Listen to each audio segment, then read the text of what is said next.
آیت نمبر 77۔ اعوذ باللہ من الشیطان الرجیم، بسم اللہ الرحمن الرحیم۔ ولما جاءت رسلنا لوطا سیء بهم وضاق بهم ذرعا وقال هذا يوم عصیب۔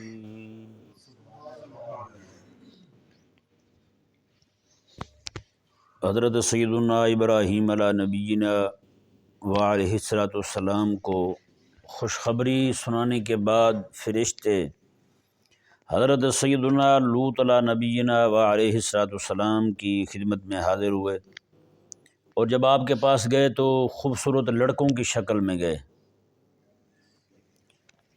کیونکہ حضرت لوط علیہ السلام کی قوم جو تھی وہ اس طرح کی غلط کام کرتی تھی۔ جیسے لوط علیہ السلام کے سامنے گئے تو لوط علیہ السلام کو بہت زیادہ پریشانی لاحق ہو گئی کہ اب یہ میرے پاس مہمان آ گئے ہیں خوبصورت لڑکوں کی شکل میں، تو میری قوم کے تو لڑکے لوگ جو ہیں وہ تو اس معاملے میں بڑے ہی کمینے ہیں، تو اب ان کو جیسے اطلاع ملے گی وہ تو یہاں پہنچ جائیں گے، تو مہمانوں کو میں کیسے بچا پاؤں گا ان سے؟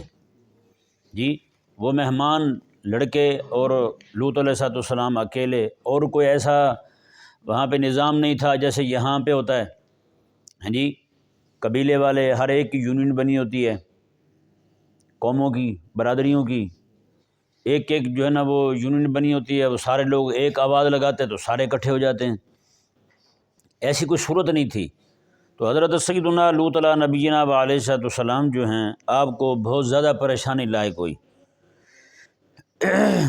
اللہ تبارک و تعالیٰ نے اس پریشانی کا ذکر ان الفاظ میں فرمایا، ولما جاءت رسلنا لوطا سیء بہم، فرمایا کہ جب ہمارے فرشتے لوط علیہ السلام کے پاس آئے تو سیء بہم ان کی وجہ سے حضرت سیدنا لوط علیہ نبینا علیہ السلام کو بڑی تکلیف ہوئی، وضاق بہم ذرعا، اور ان مہمانوں کی وجہ سے حضرت لوط علیہ السلام کو دل میں تنگی محسوس ہوئی۔ دل میں تنگی ان کے آنے کی وجہ سے اس لیے نہیں ہوئی کہ ان کو کھانا کھلانا پڑے گا یا مہمانداری کرنی پڑے گی، میزبانی کرنی پڑے گی، ایسی بات نہیں تھی، بلکہ جو ان کو دلی تکلیف ہوئی وہ اسی بات کی ہوئی کہ اب میں ان کو کیسے بچا پاؤں گا ان سے۔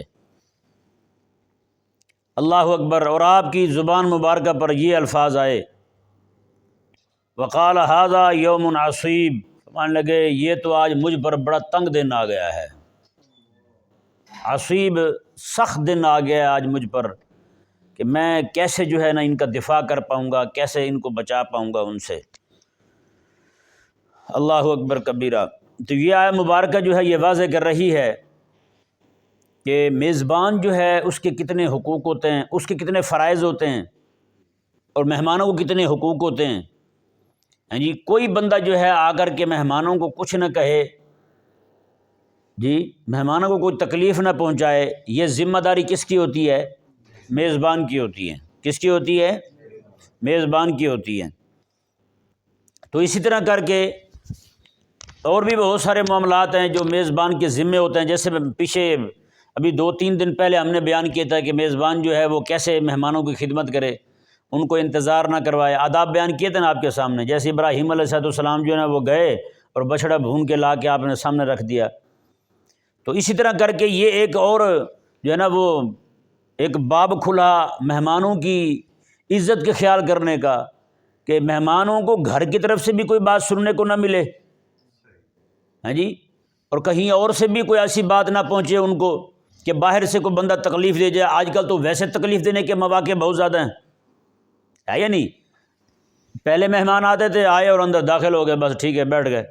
اب جناب جب بھی مہمان آئیں گے ان کے ساتھ گاڑی ہوگی، ہاں جی پہلے بھی سواریاں ہوتی تھیں، اب جو ہے وہ لوگوں میں صبر بھی ہوتا تھا، اب گاڑیاں آ گئی ہیں، تو ظاہری بات ہے کوئی بھی بندے نے آگے باہر گاڑی کھڑی کی اس نے تو لوگوں نے جناب آگے پیچھے سے ادھم مچانا شروع کر دینے، اور یہ بھی رعایت نہیں رکھی جاتی کہ چلو بھی مہمان ہیں، ہاں جی بھول کے اگر آپ کے دروازے کے سامنے کھڑی کر لیا تو کوئی آگے پیچھے کر لیں گے وہ، لیکن نہیں، ہمارے ہاں کو صبر والی، تحمل والی، حوصلے والی بات بالکل نہیں رہی جی۔ گھر کے باہر لکھ کے کھڑا کر دیں گے کہ دیوار کے ساتھ بھی گاڑی کھڑی کرنی جو ہے نا وہ سختی کے ساتھ منع ہے، اور آپ کو نہیں پتہ کہ گاڑی اگر آپ ہمارے گھر کے سامنے کھڑی کر دیں گے اور ہم کتنے سخت ثابت ہوں گے آپ کے لیے، ہیں جی۔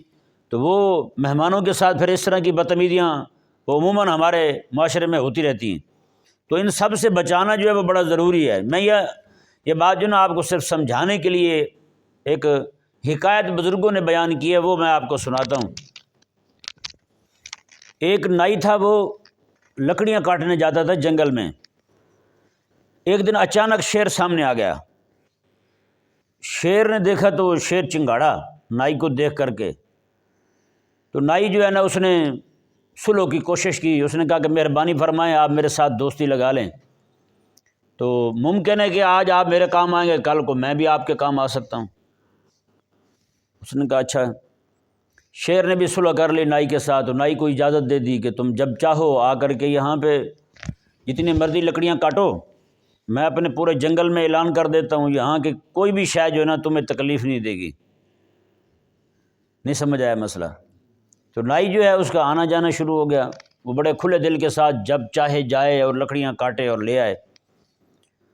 کچھ دن گزرے، جب دوستی ان کی پکی ہوگی تو نائی جو ہے نا وہ اصرار کرنے لگا کہ آپ میرے گھر آئیں، دعوت کھائیں۔ شیر نے کہا کہ یار بس ٹھیک ہے، یہیں پہ سلام دعا کافی ہے، ضرور اب آپ کے گھر آنا ہے۔ اس نے کہا نہیں جی، میرا دل چاہتا ہے کہ آپ بھی میرے گھر آئیں اور میں دعوت کروں آپ کی۔ اس نے گھر بتا دیا کہ میرا دوست آنے والا ہے، اس نے یہ نہیں بتایا کہ شیر آنے والا ہے جی۔ اس نے یہی بتایا کہ میرا دوست ہے تو وہ آنے والا ہے، اس کی دعوت پکانی ہے۔ اس نے کہا ٹھیک ہے۔ وہ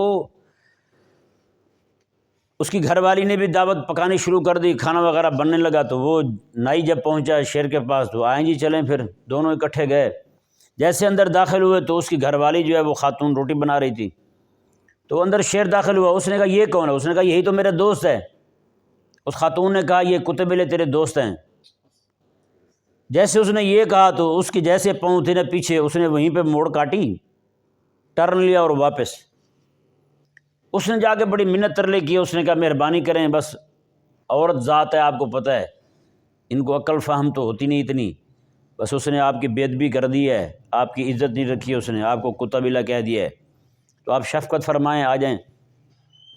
شیر نے کہا جی نہیں، وہ کلہاڑا جو لے کے آتا تھا وہ وہیں رکھا آتا تھا، کیونکہ شیر کے ساتھ دوستی تھی تو گھر لے کے اتنا وزن اٹھانے کی ضرورت ہی نہیں تھی۔ تو اس نے کہا وہ کلہاڑا کہاں ہے؟ وہ لے کے آؤ۔ وہ لے کے آیا کلہاڑا۔ اس نے کہا یہ میرے سر میں مار دو۔ اس نے کہا یار اتنی ہماری دوستی، تو میں اپنے ہاتھ سے آپ کو کیسے تکلیف دے سکتا ہوں؟ اس نے کہا نہیں، یہ تجھے کرنا پڑے گا، نہیں تو میں پھر تیرے ساتھ وہی حال کروں گا جو پہلے دن میں نے نیت کی تھی تیرے لیے۔ اس نے کہا اچھا۔ اس نے وہ کلہاڑا اٹھایا اور اس کے سر میں دے مارا، اس کا سر جو ہے وہ پھٹ گیا، خون بہنے لگا شیر کا۔ تو اس نے کہا ٹھیک ہے اب جائیں آپ، 1 مہینہ پورا آپ نے ادھر منہ نہیں کرنا۔ اس نے کہا ٹھیک ہے۔ وہ چلا گیا واپس۔ تو مہینے بعد جب واپس آیا تو دیکھا شیر بیٹھا ہوا ہے۔ اس نے سلام دعا کی، اس نے کہا کہ دیکھو میرے سر میں جو تو نے کلہاڑا مارا تھا اس کا کوئی زخم وغیرہ ہے؟ اس نے دیکھا، اس نے کہا جی زخم ختم ہو گیا، وہاں پہ بال ہو گئے ہیں، بالکل جو ہے نا وہ مندمل ہو چکا ہے، زخم دکھائی نہیں دیتا وہاں پہ۔ اس شیر نے کہا کہ دیکھو بات سنو، تو نے کلہاڑا مارا تھا، اتنا خون بہا تھا، اس کا زخم مہینے کے بعد ٹھیک ہو گیا ہے، لیکن وہ جو تیری بیوی نے بات کی تھی وہ زخم ابھی تک تازہ ہے میرے دل پر، وہ زخم جو ہے نا وہ ابھی تک ختم نہیں ہوا۔ اللہ اکبر کبیرہ۔ تو یہ جو ہے نا وہ بہت ضروری ہے۔ یہ صرف میں نے آپ کو سمجھانے کے لیے پوری حکایت سنائی جو بزرگوں نے بیان کی ہے۔ حضرت مولا علی رضی اللہ تعالیٰ عنہ کا اس پر شعر ہے، اس پر شعر ہے۔ آپ فرماتے ہیں کہ تلواروں کے، تیروں کے، نیزوں کے جو زخم ہوتے ہیں نا وہ تو بھر جاتے ہیں، لیکن زبان کا جو زخم ہوتا ہے وہ نہیں بھرتا، زبان کا زخم نہیں بھرتا۔ کس نے کیا بات کی تھی اور کب بات کی تھی یہ بھلائی نہیں جاتی۔ رویے جو ہے نا، رویوں کا زہر جو ہے یہ سمندر کو کڑوا کر سکتا ہے۔ رویوں کا زہر جو ہے نا، باقی زخم جو ہے وہ بھر سکتے ہیں، لیکن رویوں کا جو زہر ہے نا، یعنی کسی کے ساتھ ہم نے برتاؤ کیا کیا تھا، وہ ہمارے دروازے پہ چل کے آیا تھا، ہم نے کیا معاملہ کیا تھا اس کے ساتھ، جی وہ باتیں جو ہے نا وہ بھلائی نہیں جاتی، وہ باتیں بھلائی نہیں جاتی۔ ہاں دل ہی نہیں چھوڑتا یار، ہاں بندہ خدا رسول کے احکامات پہ عمل کرتے ہوئے چھوڑ ہی دے نا جی، باقی چھوڑیں، میرے کریم آقا صلی اللہ علیہ وآلہ وسلم کی شان کریمی دیکھیں، شان رحیمی دیکھیں۔ وَمَا أَرْسَلْنَاكَ إِلَّا رَحْمَةً لِلْعَالَمِينَ، رب تعالیٰ نے میرے حبیب کے بارے میں نازل فرمایا ہے۔ حضرت حمزہ رضی اللہ تعالیٰ عنہ کو شہید کرنے والے حضرت وحشی رضی اللہ تعالیٰ عنہ، وہ جب آیا آقا علیہ السلام کی بارگاہ میں کلمہ پڑھنے کے لیے، معافی مانگنے کے لیے، میرے آقا علیہ السلام نے میں نے تمہیں معاف بھی کر دیا ہے، کلمہ بھی تیرا قبول ہے، اللہ تعالیٰ کے ہاں تیری بخشش بھی ہو گئی ہے۔ میرے آقا علیہ السلام نے لیکن تو میرے سامنے نہ آیا کر۔ کتنی بڑی بات ہے کہ انہوں نے حضرت سیدنا امیر حمزہ رضی اللہ تعالیٰ عنہ کو شہید کیا تھا۔ میرے آقا علیہ السلام نے کہ تو میرے سامنے نہ آیا کر، یہ آقا علیہ السلام نے حضرت وحشی کو فرمایا تھا۔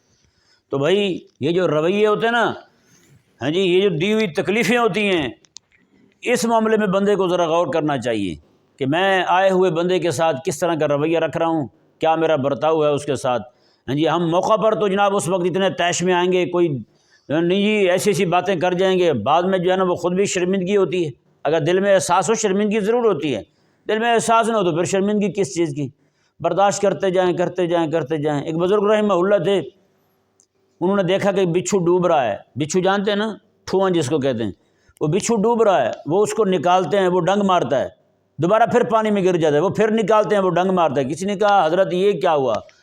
وہ بزرگ رحمہ اللہ فرمانے لگے کہ یہ اپنی شیطانی سے باز نہیں آ رہا تو میں نیکی سے باز کیوں آ جاؤں؟ ہاں جی، میں نیکی سے باز کیوں آ جاؤں؟ تو اس طرح کا جو رویہ ہے نا جی، یہی بندے کو کہ بندہ جو ہے نا وہ خیر کا معاملہ کرتا رہے، ٹھیک ہے۔ اگلے بندے جو ہے نا وہ عادی ہوتے ہیں تکلیف دینے کے، اذیت دینے کے۔ تو بہرحال اللہ تبارک و تعالی ہمیں بھی سمجھنے کی توفیق عطا فرمائے۔ تو آنے والا مہمان جو ہے اس کی عزت کا خیال کرنا، ہر طرح سے اس کے رکھ رکھاؤ کا خیال کرنا، یہ میزبان کی ذمہ ہوتا ہے، میزبان کے ذمہ ہوتا ہے۔ اللہ تبارک و تعالی نے ارشاد فرمایا وَلَمَّا جَاءَتْ رُسُلُنَا لُوطًا سِیَّ بِهِمْ، اللہ اکبر کبیرہ۔ یہ دو جملے اللہ نے ارشاد فرمائے اور تیسرا جملہ حضرت لوط علیہ السلام کا ہے۔ اللہ تعالیٰ نے فرمایا جب ہمارے فرشتے ان کے پاس آئے تو سِیَّ بِهِمْ، ان کی وجہ سے حضرت سیدنا لوط علیہ السلام کو بڑی تکلیف ہوئی۔ اب کیا بنے گا ان مہمانوں کا؟ ہاں جی، آگے دیکھیں، اگلا جملہ دیکھیں، وَضَاقَ بِهِمْ ذَرْعًا، ان کی وجہ سے، ان مہمانوں کی وجہ سے لوط علیہ السلام کو بڑی تنگی ہوئی، بڑی تکلیف محسوس کی حضرت لوط علیہ السلام نے ان کی وجہ سے کہ اب کیا بنے گا۔ تیسرا جملہ جو آپ کے منہ سے نکلا، دو جملے اللہ نے بیان فرمائے کہ میں کہ لوط علیہ السلام جو ہے اپنے مہمانوں کے بارے میں کیسے فکر مند ہوئے تھے، اور تیسرا جملہ جو اللہ نے بیان فرمایا، اللہ تعالیٰ نے فرمایا کہ لوط علیہ السلام نے فرمایا وقال ھذا یوم عصیب، آپ فرمانے لگے یہ تو بہت سخت دن آ گیا ہے مجھ پر۔ اندازہ لگائیں، میرے کریم آقا صلی اللہ علیہ وآلہ وسلم جب روانہ ہونے لگے تھے نا مکہ مکرمہ میں، آخری بیعت کی تھی بیعت عقبہ، صحابہ اکرام علیہ مردوان جو مدینہ سے گئے تھے حج کے موسم میں، کیونکہ یہی وہ 3 سال تھے جن سالوں میں آقا علیہ السلام پر اقتصادی، معاشی ساری پابندیاں لگائی ہوئی تھی۔ انہوں نے کھانے پینے کے لیے کچھ لانے نہیں دینا باہر، بالکل شیب ابی طالب میں محصور کر رکھا تھا انہوں نے، باقاعدہ باہر سیکورٹی کھڑی کی ہوئی تھی انہوں نے۔ آقا علیہ السلام کو اور حضور کے پورے قبیلے کو باہر نہیں آنے دیتے تھے۔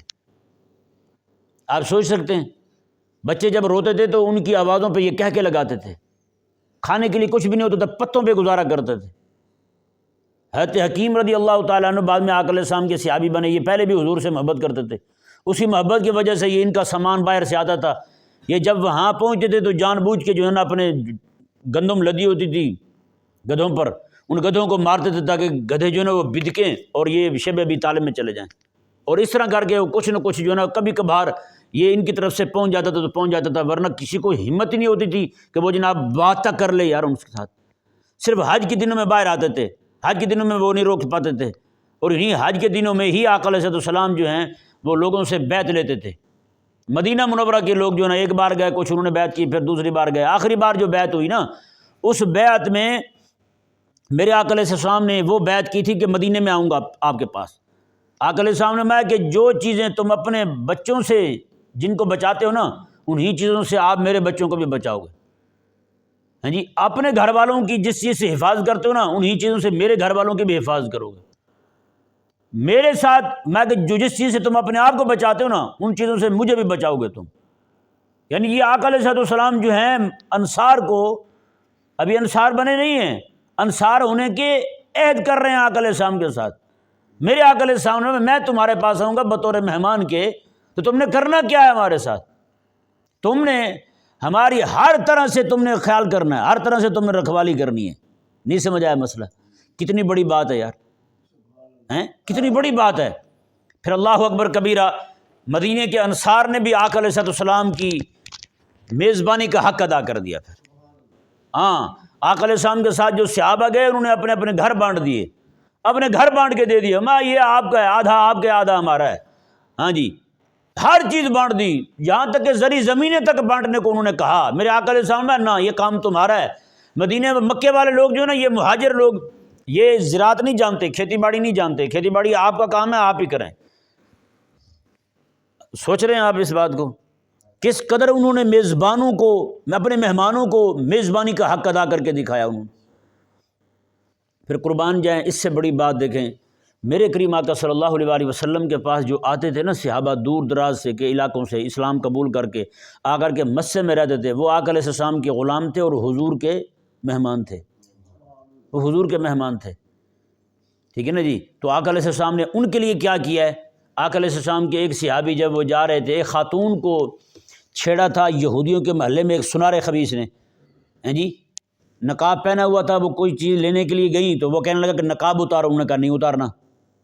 اس دلیل نے کیا کیا، وہ جب بیٹھی ایک بینچ پر، ایک پھٹا جیسے رکھے ہوتے ہیں اس پر بیٹھی، تو اس نے پیچھے سے آ کے برقع باندھ دیا۔ برقع جب باندھا اس ذلیل نے، تو بمائی صاحبہ جب کھڑی ہوئی تو ان کا برقع منہ سے نقاب اتر گیا۔ نقاب اترا تو انہوں نے زور سے کہا، کوئی ہے کوئی بندہ جو ایک بہن کی عزت بچائے؟ ایسے کہا اس نے تو ایک صحابی آقا علیہ السلام کے وہ صفحہ کے پڑھنے والے وہیں سے گزر رہے تھے، انہوں نے جیسے آواز سنی پوچھا کہ کیا ہوا ہے؟ انہوں نے کہا ایسا ہوا ہے۔ انہوں نے پکڑ کے وہیں پہ یہودی کو قتل کر دیا۔ وہ یہودی کے قبیلے والوں کو پتہ چلا، انہوں نے آقا علیہ السلام کو، صحابی کو شہید کر دیا اسی جگہ پر۔ آقا علیہ السلام کو جب اطلاع ملی تو آقا علیہ السلام اسی دن تشریف لایا ان کے پاس، میں کہ اتنا تمہیں ٹائم دے رہا ہوں، یہاں سے دفع ہو جاؤ، تو نکل جاؤ یہاں سے۔ لوگ پڑ گئے تھے، وہ آقا علیہ السلام تو ان کے قبیلے کے ساتھ جنگ شروع کرنے والے تھے، لوگ بیچ میں پڑ گئے، جی مہربانی کریں جی یہ ہے وہ ہے، تو آقا علیہ السلام نے پھر ان کو چھوڑ دیا، لیکن مدینے میں نہیں رہنے دیا آقا علیہ السلام نے، ان کو نکال دیا مدینے سے، کیونکہ میں یہ تو پڑھنے والا تھا ہمارے ساتھ، ہمارا طالب علم تھا، اس کے ساتھ اس کو انہوں نے شہید کر دیا۔ پورے مدینے میں ان کا ایک بندہ نہیں رہنے دیا آقا علیہ السلام نے، پورے قبیلے کا سب کو نکال دیا مدینے سے۔ تو اس سے کیا ثابت ہوتا ہے؟ طالب علم جو مدرسے میں پڑھنے والے ہوتے ہیں وہ کون ہوتے ہیں بھلا؟ کس کے؟ رسول اللہ کے مہمان ہوتے ہیں، آقا علیہ السلام کے مہمان ہیں، کیونکہ یہ علم تو آقا علیہ السلام کا دیا ہوا نا، تو یہ آقا علیہ السلام کی دی ہوئی خیرات لینے کے لیے آئے ہوتے ہیں، تو آقا علیہ السلام کی خیرات لینے کے لیے آئے ہوئے ہیں۔ اصل حقیقت تو ان کا روٹی کھانا تو مقصد نہیں ہوتا نا، اصل مقصد تو ان کا یہ لینا ہوتا ہے۔ تو یہ چونکہ اللہ تبارک و تعالیٰ نے علماء کو، اساتذہ کو، مشائخ کو، شیوخ کو، اسلاف کو، جتنے بھی بزرگ موجود ہیں اس وقت پڑھانے والے، ان کو یہ آقا علیہ السلام کا نائب بنا کر کے بٹھایا ہوا ہے اللہ تعالیٰ نے، ہیں جی۔ حقیقت میں خیرات آقا علیہ السلام کی ہے، لنگر آقا علیہ السلام کا ہے جی، بانٹنے کے لیے مامور یہ ہوئے ہیں۔ تو یہ جو ہے سارے کے سارے حقیقت میں یہ آقا علیہ السلام کی خیرات لینے کے لیے آتے ہیں۔ تو یہ مہمان کس کے ہوئے؟ آقا علیہ السلام کے ہوئے۔ اس لیے ہمارے علماء فرماتے ہیں کہ طالب علم جو ہے نا یہ رسول اللہ علیہ السلام کے مہمان ہیں، یہ مہمان رسول ہیں۔ تو آپ بتائیں کہ وہ طالب علموں پر کوئی حملہ کر دے، ہیں جس بندے کو دیکھ کے طالب علموں کو کوڑ چڑھتی رہے، تکلیف ہوتی رہے، یار یہ مدرسے کے بچے، یہ مدرسے کے بچے، کیا بنے گا اس کے ساتھ؟ میرے کریم آقا علیہ السلام نے، جب اللہ تبارک و تعالیٰ کسی قوم پر عذاب کا ارادہ فرماتا ہے نا، پھر ترک اللہ تعالیٰ اس لیے فرما دیتے ہیں کہ مدرسے میں بیٹھے لوگ، مسجد میں بیٹھے ہوئے لوگ جو ہیں وہ قرآن پاک کی تلاوت کر رہے ہوتے ہیں اور جناب شرعی مسائل سیکھ رہے ہوتے ہیں، اللہ تبارک و تعالیٰ ان کی وجہ سے لوگوں سے عذاب دور فرما دیتا ہے۔ آج تو ہماری مساجد جو ہیں وہ تو مدارس سے بچوں سے خالی ہو گئی۔ آج ہمارے لوگوں کو مسجد کے کمکمے، مسجد کی لائٹیں، کھڑکیاں، یہ چیزیں عزیز ہیں، بچوں کا مستقبل عزیز کوئی نہیں ہے جی۔ قوم کے لیے دین کا ہونا یہ کوئی اہمیت نہیں رکھتا ہمارے لوگوں کے لیے، ہیں دین کا نقصان ہمارے لیے کوئی اہمیت نہیں رکھتا۔ ہاں کہیں پہ جناب بلب اوپر نیچے ہو جائے تو پھر طوفان کھڑا ہو جاتا ہے، جی بلب ٹوٹ گئے، جی بلب ٹوٹیں گے تو کتنے ٹوٹیں گے یار، آپ کو نہیں پتہ۔ آپ کے علاقے میں ایک بچہ جو ہے وہ آقا علیہ السلام کے دین کا سچا جو ہے نا سچا ترجمان بن گیا تو آپ کو نہیں پتہ کہ اس کے نفع کتنے حاصل ہونے والے ہیں آپ کو، ہیں کیا خبر یار، آپ کوشش تو کریں ہیں کہ ہو سکتا ہے کہ اللہ تبارک و تعالیٰ آپ کے ہی جناب ادارے میں پڑھنے والے کسی بچے کو جناب عبد القادر جیلانی کا وارث بنا کے کھڑا کر دے. ہاں جی وہی بچہ جو ہے وہ آنے والے وقت میں کھڑا ہو کر دشمنوں کو للکارے. ہاں جی آپ کے ہی مدرسے میں جناب پڑھنے والا بچہ. یہ تبھی ہوگا جب ہم ماحول دیں گے. ماحول ہی نہیں دیں گے, بچوں کو ہر ڈرا کے رکھیں گے, دبکا کے رکھیں گے, تو کہاں پڑھیں گے بیچارے بچے. اوپر سے حکومت کی بدماشیاں کم ہیں. ہاں جی یہودی نصرانی جو ہیں وہ ذلیل کرنے والے کم ہیں. آج دن نئی سے نئی پابندیاں لگاتے ہیں, ان کے چوہے یہاں پہ جناب وہ پابندیاں لاگو کرتے ہیں. یہ کر دیں تو وہ کر دیں, ایسے کر دیں تو ویسے کر دیں. آج جتنی بھی بچا کھچا کھڑا ہے نظام, اس پہ بھی حملہ آور ہونے والے ہیں. ان کو پتہ ہے پوری دنیا کے اندر کوئی بھی ان کے کفر پر ان کو للکارنے والا کوئی نہیں ہے. ان کو للکارنے والا کوئی نہیں ہے. علماء میں سے للکارنے والے ہیں تو اللہ تبارک و تعالیٰ کے فضل کے ساتھ صرف آپ کے پاکستان میں, جو نظام باطل کی آنکھوں میں آنکھیں ڈال کے یہ ہمت رکھتے ہیں کہ ان کی آنکھیں نوچ لیں نظام باطل کی. ہیں جی اللہ تبارک و تعالیٰ آگے مزید ان کو غلبہ عطا فرمائے. لیکن اگر وہ بھی چڑھائی کر رہا ہو, ادھر سے میں بھی اپنے ہی مدارس پر چڑھائی کر دوں, پھر میرے میں اور یہودی میں کیا فرق رہا؟ میرا اور ان کا مزاج تو پھر ایک ہو گیا نا بھائی, کہ نہیں؟ اس لیے ہمیں یہ صرف مہمان کے آداب جو ہے نا وہ حضرت لوط علیہ السلام کی بات سے وہ سامنے آ گیا, تو میں نے آپ کے سامنے بیان کر دیا کہ مہمان جو ہے اس کی عزت کا خیال کرنا کس کی ذمہ داری ہے؟ میزبان کی ذمہ داری ہے. اور اللہ تبارک و تعالیٰ نے اپنے پاک پیغمبر حضرت سیدنا لوط علیہ نبی جناب علیہ السلام کی سیرت مبارکہ سے یہ بیان فرما دیا. ہاں جی ہم جو ہے نا یہ باتیں صحیح بات ہے, جو مسائل آپ کے سامنے بیان کیے نا, یہ عموماً یہ معاشرے کی اصلاح کے لیے بہت ضروری ہیں.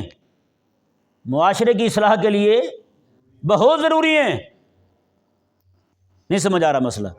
تو ان کو بیان کرنا, ایک ایک بندے تک پہنچانا, یہ ہماری ذمہ داری ہے. اگر ہم بیان نہیں کریں گے, لوگوں کو بتائیں گے نہیں, تو آگاہی کیسے آئے گی بھائی؟ معاشرہ کیسے جو ہے نا وہ اصلاح کا خاصگار ہوگا, یا معاشرہ جو ہے وہ کیسے اصلاح کو قبول کرے گا جب بیان ہی نہیں کیا جائے گا, لوگوں کو بتایا نہیں جائے گا. یہ اللہ تبارک و تعالیٰ کے پاک پیغمبر علیہ السلام کی سیرت مبارکہ سے ہیں جی ان کی کیفیت جو بنی نا, ان کے دل کی, لوط علیہ السلام کے جو دل کی کیفیت بنی وہ, اور لوط علیہ السلام کی جو چہرے پر آثار ظاہر ہوئے, اللہ تبارک و تعالیٰ نے دونوں کو بیان فرمایا. پھر حضرت لوط علیہ السلام نے جو کچھ ان کے دل پہ بیت رہی تھی اس کو آپ نے یہ کہہ کے بیان کر دیا, ھذا یوم عصیب, میں آج تو بڑا سخت دن آ پڑا ہے مجھ پر. اندازہ لگائیں اس کو. اگلی آیت مبارکہ میں جو مضمون شروع ہو رہا ہے نا وہ کافی تفصیل طلب ہے. ابھی شروع کیا تو وہ پورا مکمل نہیں ہو پائے گا, پھر احباب کو اس کی تشنگی رہتی ہے. تو اللہ تبارک و تعالیٰ جو ہے جو کچھ کہا اسے عمل کرنے کی, اسے لوگوں تک پھیلانے کی توفیق عطا.